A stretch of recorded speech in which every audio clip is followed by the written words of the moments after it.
नमस्कार शेतकरी मित्रांनो, स्वागत आहे तुमचं आपल्या चॅनलवरती। शेतकरी मित्रांनो, आपण बघत आहात की या प्लॉटला 3 महिने 10 दिवस झालेले आहेत आणि तुम्हाला मी सांगेल की हा प्लॉट जो आहे 100% ऑर्गॅनिक आपण डेव्हलप केलेला आहे। म्हणजे याला सुरुवातीपासून कोणतंही केमिकल औषध माहीत नाही आहे, म्हणजे सोडलंच नाही, तरीसुद्धा हा प्लॉट चांगल्या प्रकारे तुम्हाला दिसतोय। बघा कसा प्लॉट आहे, जमिनीतून एकही केमिकल औषध फवारलेलं नाही आहे।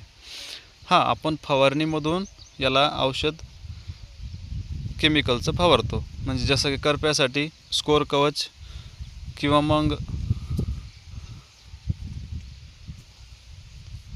आळीसाठी जर म्हणसाल तर डेलिगेट यासारखे औषध आपण याला वापरलेले आहेत। पण जमिनीतून आपण एकही केमिकल बुरशीनाशक किंवा इतर बुरशीनाशक वापरलेलं नाही आहे। आणि या प्लॉटची क्वालिटी तुम्ही बघू शकता कशी आहे।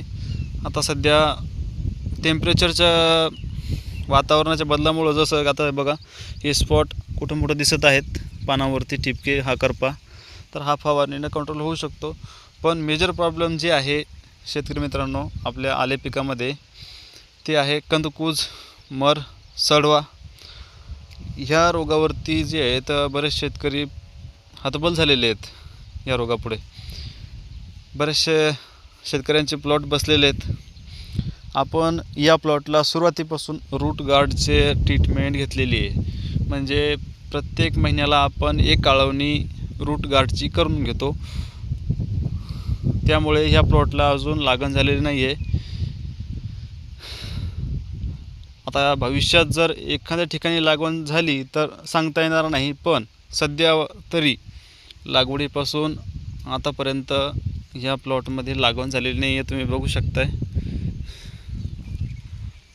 की किती ग्रीनरी आहे।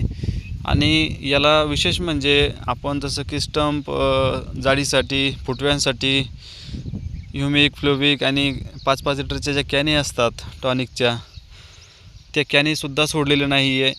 फक्त एकच औषध सोडलेलं आहे। आणि सुरुवातीला लागवडीच्या नंतर आपण सुरुवातीला फक्त ह्युमिक सोडलं होतं 1 kg 1 एकर 10 गुंठे क्षेत्राला।